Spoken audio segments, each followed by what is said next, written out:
ഞാൻ അടുത്തിടയില് ഏറ്റവും പ്രിയപ്പെട്ട എന്നോട് എന്ന് പറയുന്ന പുസ്തകം വായിച്ചു.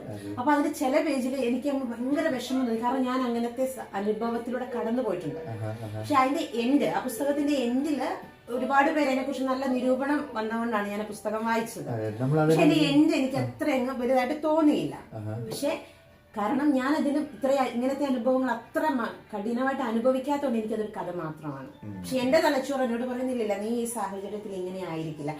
അത് എന്റെ തലച്ചോറ് ആ കഥയോടൊപ്പം സഞ്ചരിച്ചപ്പോ എനിക്ക് കിട്ടിയ ഒരു ഇതാണ്. ഇത് ഒരിക്കലും ഒരു സിനിമയില് അല്ലെങ്കിൽ ഒരു റീൽസിലാണ് ഒരിക്കലും നമുക്കൊരു അത് നമ്മുടെ സ്വന്തം ഭാവനയുണ്ടായ നമ്മുടെ ഒരു സൃഷ്ടിയായിട്ട് മറ്റൊരാളുടെ എഴുതിയ വാക്കുകളാണെങ്കിൽ പോലും അതിന്റെ ഉള്ളിൽ ഒരു വേറൊരു ലോകം എടുക്കാനായിട്ട്. ഇപ്പൊ നമ്മുടെ ചില പാട്ടുകൾ പറയുമ്പോ ഇപ്പൊ നമ്മുടെ ശരത് സാർ അല്ലെങ്കിൽ ഗിരീഷ് പുത്തഞ്ചേരി ചില പാട്ട് ഇപ്പം കാട്ടുതെങ്ങിലെ കാട്ടുകുന്നിലെ തെങ്ങിലെ തേൻ കരിക്കിലെ തുള്ളി പോൽ അങ്ങനെ ഒരു പാട്ട് എഴുതി.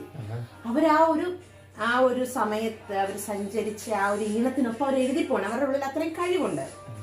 നമ്മളതൊക്കെ ഇങ്ങനെ കേൾക്കുമ്പോൾ അയ്യോ ഇവർക്ക് എന്തൊരു ആശയമാണ് ഇങ്ങനെ വിചാരിക്കത്തില്ലേ?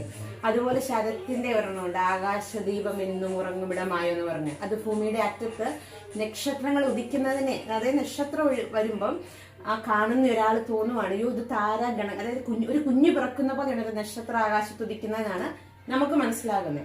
ശരിക്കും ശരത് അങ്ങനെ ഒരു മീനിങ് ഞാൻ ഉദ്ദേശിച്ചില്ലെന്നാണ് പറയുന്നത്.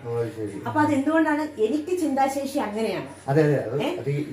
ഈ വായനയുടെ പ്രപഞ്ചത്തിന് അങ്ങനെ ഒരു പ്രശ്നമുണ്ട്. അപ്പൊ കഥാകൃത്ത് ഉദ്ദേശിക്കുന്നതല്ല, അത് ചിലപ്പോ അതിനും മേളിലായിരിക്കും നമ്മൾ കൊണ്ടുപോകുന്നത്.